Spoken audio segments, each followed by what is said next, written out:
얘기 20강 시작하겠습니다. 자, 우리 교재 103쪽이고요. 79번 문제부터 한번 보면 되죠. 자, 한번 볼게요. 논쟁에서 전제가 모두 참일 때 결론이 반드시 참인 거라고 해가지고요. 이거 다 조건원의 형태로 되어 있죠. 우리 왜 조건원에서 오류의 형태, 전건 부정이나 후건 긍정 같은 경우에 오류라는 거 이미 알고 있을 거예요. 그럼 한번 가보죠. 한번 보시면 삼촌은 우리를 어린이 대공원에 데리고 간다고 약속했다. 삼촌이 이 약속을 지킨다면 우리는 어린이 대공원에 갈 것이다. 우리는 어린이 대공원에 갔다. 따라서 삼촌이 이 약속을 지킨 것은 확실하다. 한번 보세요. 삼촌이 이 약속을 지킨다면 이게 정건이죠. 그 다음에 우리는 어린이 대공원에 갈 것이다. 후건이죠. 조건원의 형태예요. 그 다음에 우리는 어린이 대공원에 갔다. 이거 뭐하고 있어요? 후건을 긍정하면서 따라서 삼촌이 이 약속을 지킨 것은 확실하다 해가지고요. 후건을 긍정하면 정건도 긍정된다라는 건 오류가 되는 거죠. 따라서 가는 참일 수가 없습니다. 그 다음에 나 한번 보죠. 자, 내일 비가 오면 우리는 박물관에 갈 것이다. 조건원이죠. 내일 날씨가 좋으면 우리는 소풍을 갈 것이다. 내일 비가 오거나 날씨가 좋을 것이다. 둘 중에 하나는 이기네요. 따라서 우리는 박물관에 가거나 소풍을 갈 것이다. 이런 거죠. 비가 오거나 날씨가 좋을 것이다. 그러면 비가 오면 어디 갑니까? 박물관에 가고요. 피이명 Q이다 형태죠. 그 다음에 날씨가 좋으면 어디 가요? 소풍을 가죠. 그래서 둘 중에 하나는 선택하기 때문에 박물관에 가거나 소풍을 갈 것이다. 얘는 아무 문제가 없습니다. 다음은 보시면 영희는 학생이다. 그 다음에 그녀는 철학도이거나 과학도임이 틀림없다. 이거 선언의 형태죠. 그죠? 선언이고 그 다음에 그녀는 과학도가 아니므로 따라서 뭡니까? 철학도나 과학도인데 과학도가 아니기 때문에 철학도이다라고 해가지고요. 다도 아무 문제가 없어요. 나 다라고 봐서 답은 보이죠. 그 다음에 나 한번 볼게요. 그가 나를 싫어하지 않는다면 나를 데리러 올 것이다. 얘가 정건이고요. 얘가 후건이 되는 거죠. 그는 나를 싫어한다. 지금 뭐하고 있어요? 그러면 싫어하지 않는다가 정건인데 나를 싫어한다 그랬으니까 전건을 부정하고 있죠. 그죠? 따라서 그는 나를 데리러 오지 않을 것이다. 정건을 부정하면 후건도 부정될 거라고 생각하는 것도 전형적인 오류가 되는 거죠. 따라서 라도 참일 수가 없고요. 그 다음에 마는 한번 가보죠. 얘는 결론 한번 보면 그녀와 헤어지지 않으려면 그는 군대 가서는 안 된다 해가지고요. 군대와 헤어지는 얘기를 한번 봐야 돼요. 그럼 보세요. 여기부터 보죠.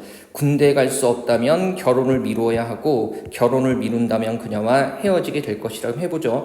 군대에 간다의 부정이 군대 갈 수 없다면이니까 그러면 군대 갈 수 없다면 결혼을 미루고 결혼을 미루면 헤어지게 된다. 그러면 not 군대라고 하죠.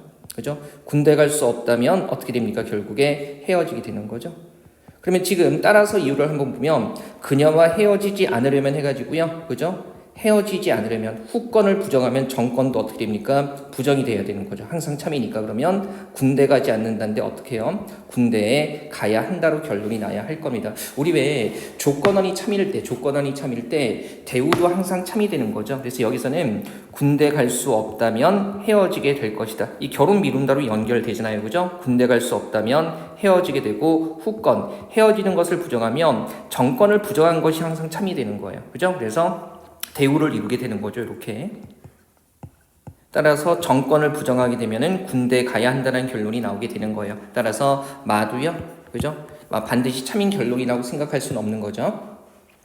80번 이제 우리 할 수 있죠. 이미 우리가 이제 수로 논리와 관련해 가지고요. 범주 표시하는 거 배웠기 때문에 우리 이런 문제 접근할 때 전제에서 설정한 범주에 결론에서 얘기한 범주에 예외가 확인이 되면 안 되는 거죠. 그 얘는 한번 보면 기억이 종범이 말한 것이 참이라면 결론이 뭐예요? B만 선호한 사람이 적어도 한 명 있겠군 이라고 해가지고 그러면 올바른 전제를 찾는 거고요. 얘가 결론이에요. 그죠?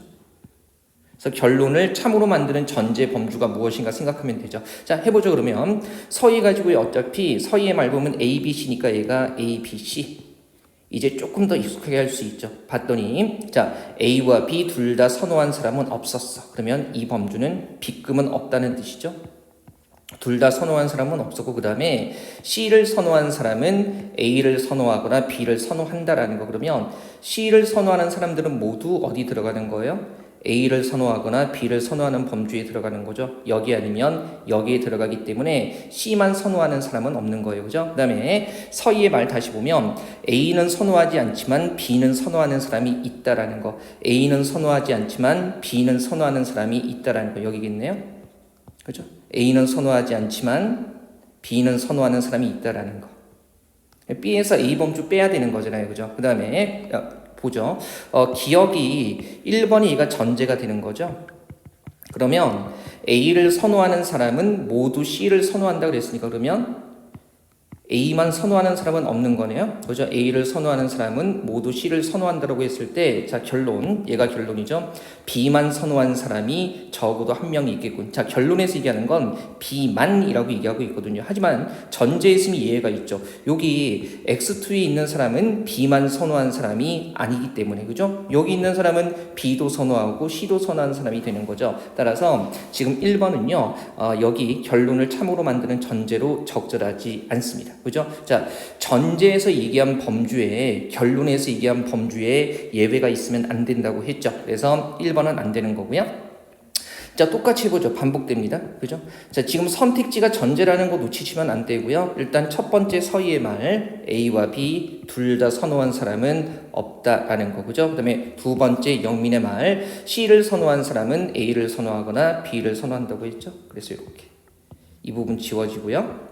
그 다음에 A는 선호하지 않지만 B는 선호하는 사람이 있다라는 거. 여기가 되는 거죠. A는 선호하지 않지만 B는 선호하는 사람이 있는 거고요. 그 다음에 2번을 전제로 넣어보죠.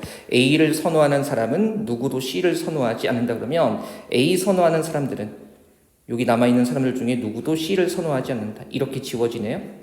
그러면 지금 전제에서 범주가 이렇게 설정이 되는데 결론 B만 선호한 사람이 적어도 한 명 있겠군이라고 했을 때 X2에 있는 사람들은요 B만 선호한 사람이라고 볼 수가 없는 거죠. 그래서 역시 전제 범주에서 예외가 발생하고 있기 때문에 2번도 전제로 적절하지 않습니다. 그 다음에 계속 가보죠. 자, 표시합니다. 이제 서희 그죠? A와 B를 둘 다 선호한 사람은 없었다라는 거. 그죠? 그 다음에 C를 선호한 사람은 어떻게 됩니까? A를 선호하거나 B를 선호하고요. 그 다음에 세 번째, A는 선호하지 않지만 B는 선호하는 사람이 있다. 여기죠? 그죠? 그 다음에 3번이 전제로 들어가는 거예요. 자, B를 선호하는 사람은 모두 C를 선호한다 그랬으니까 그러면 B를 선호하는 사람은 모두 C를 선호하게 되는 거니까, 그죠? B만 선호하는 사람이 따로 존재하지 않는 거네요. 그러면 3번처럼 해도요, 남아있는 범주가 요 범주밖에 없는데, 결론, B만 선호하는 사람이 적어도 한 명 있겠군. 여기 X2의 범주에 있는 사람들은요, B만 선호하는 사람이 아니라 B도 선호하고 C도 선호하는 사람이기 때문에 이 결론과 일치하지 않습니다. 이거 자체가 예외가 돼버리는 거죠. 따라서 3번도 적절하지 않고요. 자, 4번 한번 가보죠. 역시 똑같아요. 우리 좀 익숙해질 때까지는 계속 한번 해보겠습니다. 그죠? 자, 첫 번째 서희 A와 B 둘 다 선호한 사람은 없다. 표시해보죠. 그 다음에 C를 선호한 사람은 A를 선호하거나 B를 선호한다. 그죠? C만 따로 선호한 사람은 없다는 거죠. 그 다음에 A는 선호하지 않지만 B는 선호하는 사람이 있다. 여기죠? 그 다음에 이제 4번이 전제로 들어가는 거예요. B를 선호하는 사람은 누구도 C를 선호하지 않는다 그랬으니까 B를 선호하는 사람들은 C에 아예 없다는 거죠. 그래서 이렇게 돼버리죠. 그러면 이제 결론, B만 선호하는 사람이 적어도 한 명 있겠군. 지금 전제에서 남아있는 범주는 X1인데 X1의 범주는 B만 선호한 사람이 되는 거죠. 따라서 4번이요. 그죠? 이 종범이 말한 것 전제로 적절합니다. 자, 확인하는 김에 5번까지 해보죠. 역시 A, B, C로 가고요. 바로 치죠. 자, A와 B 둘 다 선호한 사람은 없고요. C를 선호한 사람은 A를 선호하거나 B를 선호하게 되는 거고요. 그죠? 그 다음에 A는 선호하지 않지만 B를 선호하는 사람이 있다는 거고요. 그 다음에 5번이 전제로 들어가면 C를 선호하는 사람은 모두 B를 선호한다 그랬으니까 그럼 어떻게 되는 거예요? 이 범주까지 지워지는 거죠. C를 선호하는 사람은 모두 B를 선호한다. 이렇게 했을 때 B만 선호하는 사람이 적어도 한 명 있겠군이 결론이 되는 건데 똑같죠. X2에 있는 사람은 B만 선호하는 사람이 아니기 때문에 그죠. 5번도 전제로 적절하지 않습니다. 이제 이런 것들은 조금 익숙해지셔야 해요. 그래서 이제 우리 대기 2번까지 한번 가보죠. 요거 좀 제가 내용적인 거 정리하고 나서 본다고 했죠. 그리고 지금 잘 안 된다고 너무 걱정하지 마세요. 벌써 이제 우리가 얘기는 8차시 수업만 남겨두고 있는데요. 8차시 수업 끝나고 나면 바로 이제 논리 파트 들어갑니다. 논리 파트 들어가니까 그때부터 차곡차곡 하나씩 해보죠. 자, 94쪽의 대기 2번. 이 문제는 그래도 상대적으로 괜찮죠. 이제는 쉽게 풀 수 있어야 돼요. 이 전제로 할 때 결론으로 가장 적절한 것은 지금 순서대로 해보죠. 일단 가에서 노인, 그 다음에 일자리, 공직 이렇게 되는 거고요. 일단 가보면 노인복지 문제에 관심이 있는 사람 중 일부는 일자리 문제에 관심이 있는 사람이 아니다 해가지고요. 이런 사람이 있다라는 거니까 그죠? 여기죠. 노인복지 문제에 관심이 있는 사람 중 일부는 일자리 문제에 관심이 있는 사람이 아니고요. 그죠? 여기 있는 거고요. 그 다음에 공직에 관심이 있는 사람은 모두 일자리 문제에 관심이 있는 사람이다. 그러면 공직에만, 그죠? 공직에 관심 있는 사람들은 모두 일자리 문제에 관심 있는 거니까 다 일자리 이렇게 범주에 들어가야 돼요. 그죠? 그 다음에 1번 한번 보시면 노인복지 문제에 관심이 있는 사람 중 일부는 지금 전제에서 남아있는 범주가 여기죠? 그죠? 그래서 노인복지 문제에 관심이 있는 사람 중 일부는 공직에 관심 있는 사람이 아니다. 지금 X1의 범주는요, 노인복지 문제에 관심이 있지만 뭐예요? 공직에 관심 있는 사람이 아니기 때문에 결론의 범주와 그 다음에 전제의 범주가 일치해요. 즉 결론에서 얘기하고 있는 범주가 그 다음에 범주가 전제에서 예외가 확인이 안 되는 거죠. 따라서 1번이 결론으로 적절합니다. 이거 괜찮죠? 한번 보시고요. 자, 똑같지만 역시 2, 3, 4번 다 걸러보죠. 자, 이게 노인이고요. 일자리고 공직이에요. 자, 가는 어떻게 했어요? 노인복지 문제에 관심 있는 사람 중 일부는 일자리 문제에 관심 있는 사람이 아니다. 그래서 노인복지 문제에 관심 있는 사람들 중에 일자리 문제에 관심이 있는 사람이, 즉 일자리 문제에 관심이 있는 사람이 아니다 그랬으니까 일자리 문제에 관심이 없는 사람이 존재한다는 거고요. 그 다음에 공직에 관심이 있는 사람은 모두 일자리 문제에 관심이 있는 사람이다. 그러면 공직에 관심이 있는 사람들은 다 일자리 안으로 들어가야 되니까 이 범주 지워지죠. 그 다음에 2번 공직에 관심이 있는 사람 중 일부는 노인복지 문제에 관심이 있는 사람이 아니다. 지금 이 범주에서 공직에 관심이 있는 사람 중 일부라면 여기를 얘기하는 거죠. 남아있는 범주 Y로 할게요. Y1, Y2인데 근데 노인복지 문제에 관심이 있는 사람이 아니다 그랬지만 한번 보세요. Y1의 범주 같은 경우는 노인복지 문제에 관심이 있는 사람이기 때문에 이 범주에서 예외가 발생하게 되는 거죠. 따라서 2번은요 결론으로 적절하지 않습니다. 자, 그 다음에 선택지 3번도 한번 해보죠. 노인이고요, 일자리고 공직이고요. 가 어떻게 표시했죠? 일자리 문제에 관심 있는 사람이 아니다. 여기. 그 다음에 공직에 관심 있는 사람은 모두 일자리 문제에 관심이 있는 거니까 그죠? 요 속으로 일자리 속으로 모두 다 들어가고 이쪽은 비게 되는 거죠. 그 다음에 3번의 결론 보면 공직에 관심 있는 사람은 모두라고 얘기를 하고 있어요. 그러면 공직에 관심 있는 사람 모두라고 하게 되면 바로 여기죠. Y1, Y2 이 범주에 있는 사람들 전체를 얘기하는 거예요. 그죠? 이 전체를 얘기하는 건데 근데 모두 노인복지 문제에 관심이 있는 사람이 아니다. 보니까 어때요? Y1에 있는 사람은 노인복지 문제에 관심이 있는 사람이기 때문에 그죠? 3번도 결론으로 적절하지 않습니다. 자, 4번까지 마저 해보죠. 자, 노인 그리고 일자리 공직이고요. 그죠? 일단 가는 이렇게 했어요. 이제 바로 갈 수 있죠? 일자리 문제에 관심 있는 사람이 아니고 그 다음에 공직에 관심 있는 사람은 모두 일자리 문제에 관심 있는 사람이고요. 자, 4번의 범주 잘 보죠. 일자리 문제에 관심이 있지만 노인복지 문제에 관심이 없는 사람입니다. 그러면 일자리 문제에 관심이 있지만 노인복지 문제에 관심이 없는 사람이라면 여기겠네요. 그죠? Y1, Y2 이렇게 될 텐데 근데 이 사람들은 모두 공직에 관심이 있는 사람이 아니다. 지금 보니까 어떻게 되는 거예요? 그죠? Y2에 있는 사람은 공직에 관심이 있는 사람이 되기 때문에 역시 4번을 결론으로 택했을 때 전제 자체에서 Y2 범주에 있는 예외가 발생하게 되는 거죠. 따라서 4번도 결론으로 적절하지 않습니다. 자, 이제 조금 익숙해지셨나요? 대기 3번도 맞아 가보죠. 얘는 지금 결론을 이끌어내기 위해 추가해야 할 전제를 찾는 겁니다. 그래서 조심해야 되는 게 선택지가 전제고요. 그 다음에 따라서 이후에 얘가 결론이 되는 거죠. 그죠? 한번 해볼게요. 그러면 지금 나와 있는 게 문학, 그 다음에 자연, 그리고 뭡니까? 예술이니까 설정하고요. 문학, 자연, 예술 이렇게 되는 거고요. 자, 일단 첫 번째 보면 문학을 좋아하는 사람은 모두 자연의 아름다움을 좋아하는 사람이니까 요 범주가 지워지네요. 이 사람들은 다 자연 속에 들어가 있어야 되니까요. 그죠? 그 다음에 두 번째, 자연의 아름다움을 좋아하는 어떤 사람은 예술을 좋아하는 사람이다. 그러면 자연의 아름다움을 좋아하는 어떤 사람은 예술을 좋아하는 사람이다. 자연의 아름다움을 좋아하는 사람 중에 X라고 하죠. 이렇게 예술을 좋아하는 사람이 있다는 거고요. 1번이 전제로 들어가는 거예요. 자연의 아름다움을 좋아하는 사람은 모두 문학을 좋아하는 사람이다. 그러면 자연의 아름다움을 좋아하는 사람들은 모두 문학 속에 들어가 있어야 되니까 이 범주가 지워지는 거죠. 그죠? 그 다음에 결론. 예술을 좋아하는 어떤 사람. 지금 남아있는 게 X1이거든요. 이 사람 예술을 좋아하는 어떤 사람이고요. 문학을 좋아하는 사람이다. 이 사람 어때요? 예술을 좋아하는 어떤 사람이면서 문학을 좋아하는 사람이죠. 따라서 1번이 전제로 적절합니다. 이 괜찮죠, 이제? 그 다음에 2번도 해보죠. 똑같아요. 문학, 그 다음에 뭡니까? 자연, 그리고 뭐가 되는 거예요? 예술이고요. 자, 첫 번째 전제. 문학을 좋아하는 사람은 모두 자연의 아름다움을 좋아하는 사람이다. 자, 이제 지워야죠. 이렇게. 지우고요. 그 다음에 두 번째. 자연의 아름다움을 좋아하는 어떤 사람은 예술을 좋아하는 사람이다 해가지고 여기죠. 그죠? Y1, Y2라고 할게요. 그죠? 자연의 아름다움을 좋아하는 어떤 사람은 예술을 좋아하는 사람이다. 그 다음에 2번이 전제도 들어가는 거예요. 문학을 좋아하는 어떤 사람은 자연의 아름다움을 좋아하는 사람이다. 그러면 문학을 좋아하는 사람들 중에 자연의 아름다움을 좋아하는 사람이 있다는 거죠. 이거 Z로 표시해보죠. 그죠?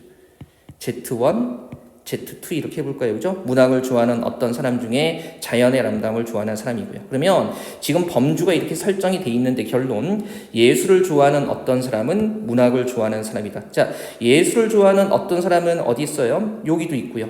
Y1도 있고 Y2도 있는데, 그죠? 근데 어때요? 예술을 좋아하는 어떤 사람, 특히 Y2에 있는 사람은요, 뭐예요? 문학을 좋아하는 사람이 아니기 때문에 지금 이 범주에서는요, 따라서 이유의 결론을 끌어낼 수가 없어요. Y2에 있는 사람은 예술을 좋아하는 어떤 사람이지만 문학을 좋아하는 사람이 아니기 때문에 2번을 전제로 깔았을 때도요, 이 결론을 끌어낼 수는 없습니다. 자, 그 다음에 선택지 3번 마저 해보죠. 익숙해질 때까지는요, 반복되는 문제라도 제가 여러 번 하고 계속 같이 해볼 거예요. 자, 문학, 그 다음에 뭡니까? 자연, 그리고 뭐 있어요? 예술 이렇게 있고요. 첫 번째, 문학을 좋아하는 사람은 모두 자연의 아름다움을 좋아하는 사람이다. 그죠? 그 다음에 자연의 아름다움을 좋아하는 어떤 사람은 예술을 좋아하는 사람이다. 여기죠? 자연의 아름다움을 좋아하는 사람들 중에 예술을 좋아하는 사람. Y1, Y2. 그죠? 그 다음에 3번이 전제도로 들어가는 거예요. 예술을 좋아하는 어떤 사람은 자연의 아름다움을 좋아하는 사람이다. 자, 예술을 좋아하는 어떤 사람은 뭡니까? 뭐 여기죠. 그 다음에 자연의 아름다움을 좋아하는 사람이다. 이 범주가 똑같네요.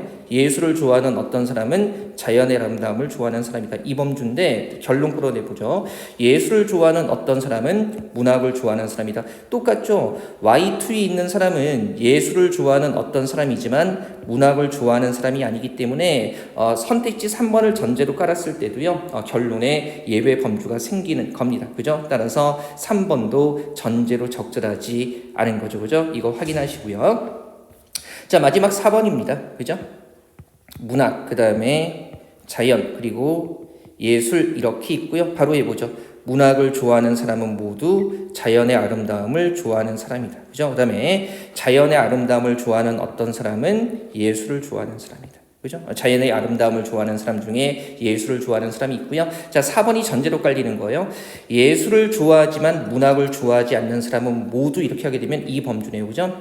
예술을 좋아하지만 문학을 좋아하지 않는 사람이니까 어떻게 됩니까? 여기. 그죠? 요 범주에 있는 사람이죠. 이 사람들은 모두 뭘 좋아한다? 자연의 아름다움을 좋아한다. 그럼 이 사람들은 다 자연을 좋아하는 쪽에 들어가 있다는 얘기가 되는 거죠. 그래서 이 범주가 비게 되는데, 근데 보세요. 결론. 예술을 좋아하는 어떤 사람은 지금 Y1과 Y2가 다 살아있거든요. 근데 문학을 좋아하는 사람이니까 똑같죠. 지금 Y2에 있는 사람은 예술을 좋아하는 어떤 사람이지만 뭐예요? 문학을 좋아하는 사람이 아니기 때문에 4번도 전제로 적절하지는 않습니다. 자, 이제 어때요? 그래도 우리가 좀 기본적인 내용들을 제시문 통해서 어느 정도 정리하고 보니까 예전보다는 조금 더 눈에 들어오죠. 제가 이제 현장에서 강의하면서 여러 번 반복해서 해봤거든요. 근데 처음에는 아예 뭐 그런 것 같기는 한데 이해가 안 됐다는 말씀을 많이 하시고요. 기본적인 내용들이나 패턴을 좀 알려드린 다음에 다시 풀게 했더니 이해도도 올라가고 반복할수록 속도도 빨라지고 있거든요. 그래서 논리가 낯설 뿐이지 구급범주의 논리는 어렵지는 않습니다. 포기하지 마시고요. 우리 스텝 2 단계에서 논리 부분 차곡차곡 다룰 테니까 걱정하지 마시고요. 일단 얘기 있는 것들 중심으로 먼저 정리해 두시죠. 자, 20강은요 이렇게 해서 마무리하도록 하겠습니다.